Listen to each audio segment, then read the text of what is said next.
Break के बाद एक बार फिर से बहुत बहुत स्वागत है आप सबका। एमएलए हो तो ऐसा में एक बार फिर से शुरू करते हैं असंध हलके का दिलचस्प मुकाबला और सवाल जवाब राउंड अभी भी जारी है। दो उम्मीदवार अभी भी बाकी हैं। जैसा आप आगे बढ़े जी बिल्कुल जी, तो यशपाल सिंह राणा जी से पहला सवाल करेंगे डॉक्टर जंगवाल जी। यशपाल राणा जी, भ्रष्टाचार के क्या क्या नुकसान है?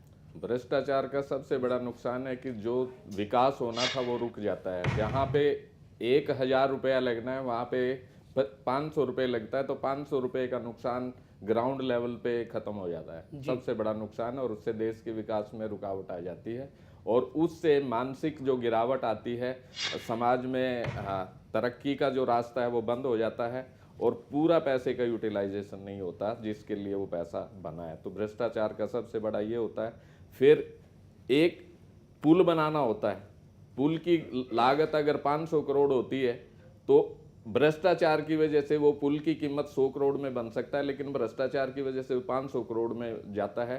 तो 400 करोड़ का यूटिलाइजेशन देश की जो एजुकेशन है, जो दूसरे फील्ड है, उनमें लगाया जा सकता है। इसलिए भ्रष्टाचार से बहुत बड़ा नुकसान देश को होता है। जी यशपाल जी, और दूसरे सवाल के लिए मैं आग्रह करूंगा अस्थाना जी आपसे।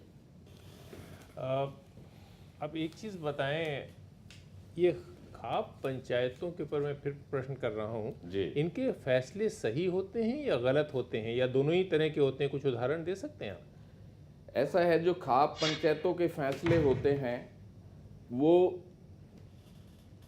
भावना से जुड़े होते हैं और हकीकत से कुछ दूर होते हैं, कुछ हकीकत के अंदर होते हैं। तो हमें जो खाप पंचायतों के फैसले करने चाहिए, विशेषकर जब जूरी बैठती है खाप पंचायतों की किसी भी उस पे अहम हिस्सों पे, तो उनको हर चीज़ को मद्देनजर रख के करना चाहिए ताकि आने वाले उसमें जो पीढ़ी है उस पे उसका असर सकारात्मक हो, न कि नकारात्मक। जी यशपाल जी, और मैं तीसरे सवाल के लिए रमन शर्मा जी आपसे आग्रह करूँगा। किसान की फसल का समर्थन मूल्य जो सरकार तय करती है, आपके हिसाब से किस आधार पे होना चाहिए? जो सरकार है, किसान की सबसे बड़ी यही समस्या है कि उसकी कॉस्ट नहीं देखी जाती, उसकी प्रॉब्लम नहीं देखी जाती और उसकी कीमत तय कर दी जाती है। जबकि एक इंडस्ट्रियलिस्ट फैक्ट्री लगाता है तो सबसे पहले उसकी कॉस्ट लगा के कोई चीज़ बनाता है, तब वो उस पे उसकी कॉस्ट निर्धारित करके अपना प्रॉफिट। आपके हिसाब से क्या क्या होना चाहिए जिसके हिसाब से तय होना चाहिए? उसका सबसे पहले उसकी कॉस्ट निकालनी चाहिए। जो उससे एक किसान गेहूं पैदा करता है, लेकिन उस गेहूं पैदा करने के लिए उसको 10 चीज़ों की ज़रूरत होती है। तो या तो उसको 10 चीज़ें जो उससे सब्सिडरी हैं जिससे वो पैदा करता है उसमें उसको उस हिसाब से कंसेशन देना चाहिए, या उसकी कॉस्ट को आंक करके उसको जो 10% 20% जैसे इंडस्ट्रियलिस्ट अपना प्रॉफिट रखता है उसको अपना प्रॉफिट रखना चाहिए। जी यशपाल जी, और अंतिम सवाल के लिए प्रोफेसर आहूजा आपसे आग्रह करूँगा। चौथा सवाल राणा यशपाल जी, यदि आप चुने जाते हैं जी असंध हल्के से जी और आपकी सरकार भी बनती है और आप शिक्षा मंत्री बन जाते हैं, जी, तो उस स्थिति में आप हरियाणा में शिक्षा में क्या बदलाव चाहेंगे? शिक्षा में आज आमूल चूल परिवर्तन की ज़रूरत है, बेसिक चीज़ की ज़रूरत है। फर्स्ट ऑफ ऑल तो हमें स्कूलों का इंफ्रास्ट्रक्चर प्रोवाइड करना है। दूसरा, जो वहाँ पे अध्यापकगण है, जो उनकी जो सोच है उसको बदलना है कि वो एक जो पहले समय में आती थी शिक्षा का जो आधार था गुरु और शिष्य का, उस परंपरा को हमने कायम करना जो आज टूट चुकी है। सबसे पहले बेसिक हमने मेंटलिटी को चेंज करना है शिक्षा में सुधार करने के लिए। और जो ये प्राइवेटाइजेशन एजुकेशन का हो रहा है कुछ हद तक, उसमें हमें लेवल जो सरकार का है उसके बेटर लेवल पे हमने एजुकेशन देनी है अगर हमें सरकार में हिस्सा मिलता है, ताकि अच्छी शिक्षा उपलब्ध हो और अच्छा नागरिक बने और अच्छा आगे देश का विकास और प्रदेश के विकास में वो भागीदार हो सके। जी यशपाल जी, और अब महज एक ही उम्मीदवार बाकी हैं जूरी के सवालों के जवाब देने के लिए, और वो हैं राजवीर शर्मा जी। तो राजवीर जी, आप तैयार हैं जूरी का सामना करने के लिए? जैसा राजवीर जी से पहला सवाल करेंगे अजय झा जी। राजवीर जी, आपके हल्के में स्वास्थ्य सेवाओं का क्या हाल चाल है और क्या ठीक करने की ज़रूरत है? आप उसके लिए क्या करेंगे? असंध हल्के के अंदर स्वास्थ्य सेवाओं का बहुत बुरा हाल है। अब जो कहने को सामान्य हॉस्पिटल असंध के अंदर एक है, लेकिन उसमें एक भी मूलभूत सुविधाएं नहीं है, उसके अंदर डॉक्टर नहीं है। सबसे मेन जो समस्या, कोई एमडी नहीं है, कोई सर्जन नहीं है, किसी को ऑपरेशन नहीं करवा सकते, किसी को बुखार हो तो वो बुखार दिखा के अपने 2 गोली लेके चलो।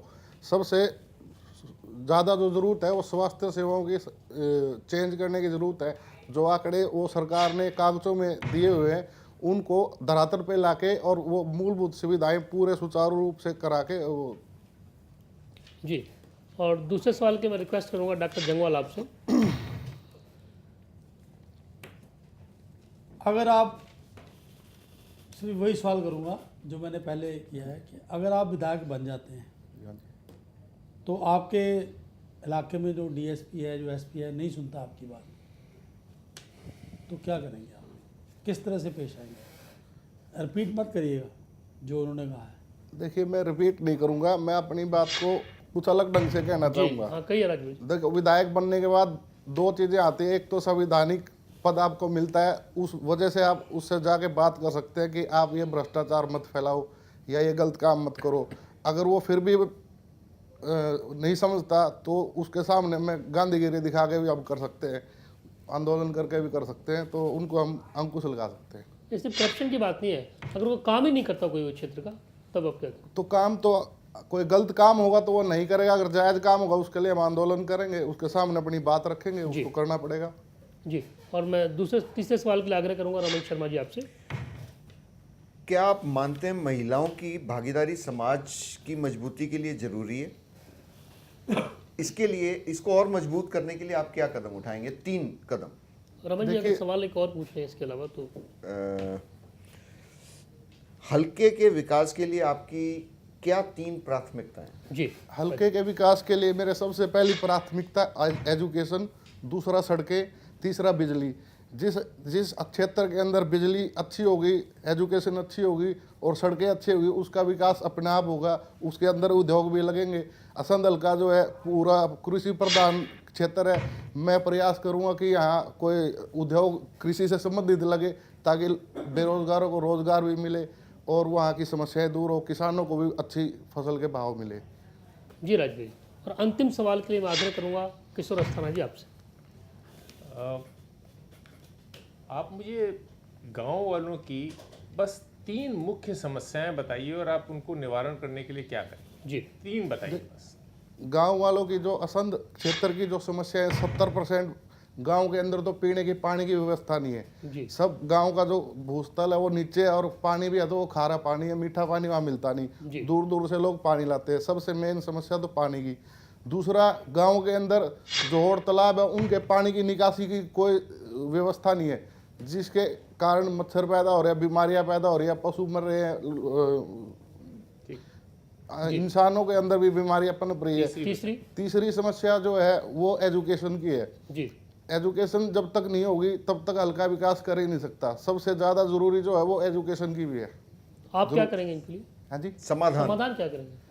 समाधान तो ये करेंगे कि हम अपने क्षेत्र के अंदर कॉलेज बनाएं, कोई डिग्री कॉलेज बनाएं, मेडिकल कॉलेज बनाएं, ताकि युवा आकर्षित हो और ज़्यादा से ज़्यादा एजुकेशन ले तरक्की हो। नहीं, आपने बताया पीने के पानी की समस्या है, उसको दूर करने के लिए क्या करेंगे? पीने के पानी की समस्या के लिए वाटर लेवल जो है 1000 से नीचे जो है वो पानी काफ़ी मीठा है, तो हम कोशिश करेंगे कि हर गांव में एक ट्यूबवेल लगे, वाटर सप्लाई हो, ताकि पानी सबको पीने का मीठा मिल सके। जी, तो सवाल जवाब राउंड के तहत आपने असंध हल्के के टॉप 6 उम्मीदवारों को सुना कि कैसे उन्होंने हमारी जूरी के सवालों के जवाब दिए, लेकिन सवाल जवाब राउंड का आखिरी पड़ाव अभी बाकी है। अब हम जूरी को जहमत नहीं देते सवाल पूछने की, और जज साहब अब ये मोर्चा आपको संभालना है। जज साहब सभी उम्मीदवारों से एक ही सवाल पूछेंगे जिनके जवाब आप सबको 30 से 45 सेकंड के बीच ही देना है। जज साहब, मेरा सवाल आप सबसे ये है कि समाज में महिलाओं की सक्रिय भूमिका बढ़ाने के लिए आप क्या करेंगे? और पहला जवाब देंगे राजवीर शर्मा जी, आप।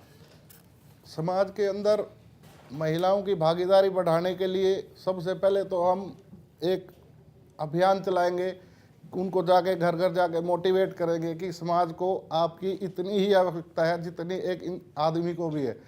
तो महिलाएं अगर कंधे से कंधा मिला के चले तो देश और प्रदेश की तरक्की काफ़ी अप हो जाएगी।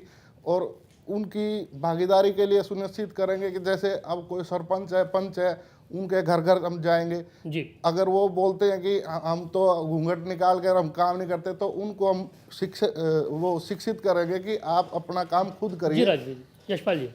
हम सबसे पहले हमें पुरुष प्रधान समाज की मानसिकता को चेंज करना पड़ेगा नारी के प्रति। दूसरा, नारी की शिक्षा को प्रोत्साहित करना पड़ेगा, हर बच्ची को शिक्षा अनिवार्य करनी पड़ेगी और उनमें रोजगार को उपलब्ध करवाने के लिए हमें साधन मुहैया करवाने पड़ेंगे। और औरत में जो लड़कियां हैं, जो उनको कॉन्फिडेंस क्रिएट करना होगा, उनकी सुरक्षा प्रोवाइड करने के लिए। जी पंकज पुनिया जी, आप क्या करेंगे, क्या कदम उठाएंगे महिलाओं की भागीदारी बढ़ाने के लिए? जहाँ तक मैं समझता हूँ आज के समय में जो महिलाओं की सक्रियता भूमिका के लिए बहुत ज़रूरी है कि जो हमने एक पंचायती ढर्रा जो बनाया है जिसपे रिजर्वेशन महिलाओं के लिए भी रखी है, तो मैं समझता हूँ कहीं ना कहीं आज हम उस पर पिछड़ रहे हैं और महिलाएं सामने नहीं आ रही है। तो अगर ऐसा कुछ किया जाए सरकार की तरफ से कि उन महिलाएं जो सक्रिय रूप से काम कर रही है पंचायत लेवल पे और अपने पंचायत के अंदर, उनको कहीं ना कहीं ऐसा सरकार से पुरस्कृत किया जाए पूरे प्रदेश लेवल पर, डिस्ट्रिक्ट लेवल जिसकी जैसी भूमिका है, तो उससे कहीं ना कहीं दूसरी उससे मोटिवेट होंगी महिलाएँ और वो ज़्यादा उसमें फिर अपना भी भागीदारी दिखाना चाहेंगे, कल के वो भी पुरस्कार पास के या पंचायत में कहीं पे आगे आएंगे तो काम करेंगे तो उनको भी पुरस्कार। जी पंकज, धर्मवीर सिंह जी। यत्र नार्यस्ति पूज्यन्ते रमन्ते तत्र देवता, इस बात का पालन करते हुए मैं तो आर्य कन्या गुरुकुल का प्रधान हूँ, आर्य कन्या हाई स्कूल का भी प्रधान हूँ। हमने वो बात लागू कर रखी है, लड़कियों को उच्च शिक्षित करना, उनके अंदर स्वाभिमान पैदा करना और उनको इस काबिल बनाना कि वो स्वयं समाज के अंदर अपना स्थान प्राप्त कर सके। इस बात का प्रयास अगर सामाजिक तौर से और जागरूकता के तौर से और सरकारी तौर से भी चलाया जाए तो वो दिन दूर नहीं जब महिलाओं के सहभागिता होगी और लोकतंत्र में वो अपना स्थान प्राप्त कर सके। जी धर्मवीर। कमल मान जी, समाज में महिलाओं की सक्रिय भूमिका बढ़ाने के लिए आप क्या करेंगे? देखिए, भाई और बहन 2 बच्चे पैदा होते हैं, अगर हम शुरू से एक बेटी को उसका स्थान दें, वही प्यार, सम्मान, कॉन्फिडेंस, उसी ढंग से हम बेटी को पालें जिस ढंग से हम अपने बेटे को पालते हैं और उसको शुरू से सेल्फ कॉन्फिडेंस दें, तो मैं तो यही कहूँगी कि वो बच्ची मैं हो ही नहीं सकता। जिस बच्ची को पूर्ण एजुकेशन दिया जाए, उसको पूर्ण कॉन्फिडेंस दिया जाए, तो उसको कुछ बताने की भी ज़रूरत नहीं है, वो अपने आप से ही अपना रास्ता ढूंढ लेगी और वो अच्छे से अच्छा काम पद के ऊपर पहुँचेगी। जी कमल मान जी। यशवंत राणा जी। नारी शिक्षा सबसे मेन कारण है। दूसरा कारण है हमारे समाज में दहेज का लेना और देना बंद हो जाना, ताकि एक गरीब घर की बच्ची एक अमीर घर की लड़की के साथ पढ़ती है, अमीर माँ बाप उसको दहेज में बड़ी बड़ी कारें दे सकता है, बड़ी सुविधा दे सकता है, जबकि वही बच्ची दूसरी बच्ची जो साथ पढ़ती है उसको इतना साधन नहीं मिलता। वहाँ कहीं न कहीं जाके अपने ससुराल में उनको कहीं न कहीं समाज के तानों से दो चार होना पड़ता है। ये भी एक मेन समस्या है समाज में। हमारा नारी के प्रति उत्थान होना, अध्यात्मवाद, नारी का जितना गिरावट आई है, मैं अपना करनाल जिले से आता हूँ जहाँ पर नारी की वजह से ही इतनी बड़ी महाभारत लड़ी गई। थैंक यू यशवंत जी। चलिए, आप सब ने जवाब दे ही दिए आखिर, और उम्मीद करेंगे कि आपने जो बातें यहाँ पर महिलाओं की समाज में भागीदारी बढ़ाने के लिए की हैं, वो अगर आपकी जनता आपको मौका देती है तो उसे अमल में भी ज़रूर लाएंगे। और क्योंकि एक आम कहावत है कि मैन मेक लॉज और वीमेन मेक मैनर्स, यानी कि मर्द कानून बनाते हैं और औरत तहजीब बनाती है। इसी चीज़ को मद्देनज़र रखते हुए सियासत में भी हम चाहते हैं कि औरतों की भागीदारी बढ़े, और इसी की हौसला अफजाई के लिए हमने महिला उम्मीदवारों के लिए 2 अंक ज़्यादा रखे हैं अपने इस शो में भी। बहरहाल यहाँ पर सवाल जवाब राउंड ख़त्म होता है और अब बारी है तीसरे राउंड व्यक्तित्व और नेतृत्व की। व्यक्तित्व और नेतृत्व राउंड के तहत तमाम जूरी सदस्यों से मैं गुजारिश करूंगी कि वो संबोधन राउंड और सवाल जवाब राउंड के दौरान ही सभी उम्मीदवारों के व्यक्तित्व और नेतृत्व की परख करते हुए उन्हें अंक दें। इसके लिए अलग से कोई राउंड नहीं रखा गया है। तो इसी के साथ असंध हलके का जूरी राउंड अपने अंजाम तक पहुंचता है। जाहिर है अब सभी को इंतजार है ये जानने का कि आखिर असंध हलके से खबरें अभी तक ने किसे चुना है, जिसके लिए वाकई आप दिल से कह सकते हैं एमएलए हो तो ऐसा। लेकिन हर अच्छी चीज के लिए, हर अच्छे नतीजे के लिए थोड़ा इंतजार तो बनता है। लिहाजा एक छोटा सा ब्रेक लेंगे। यहाँ पर ब्रेक से लौटेंगे तो आपको बताएंगे कि आखिरकार कौन है असंध हलके का सबसे बेहतरीन उम्मीदवार। बस थोड़ा सा इंतजार, जल्द वापसी होगी।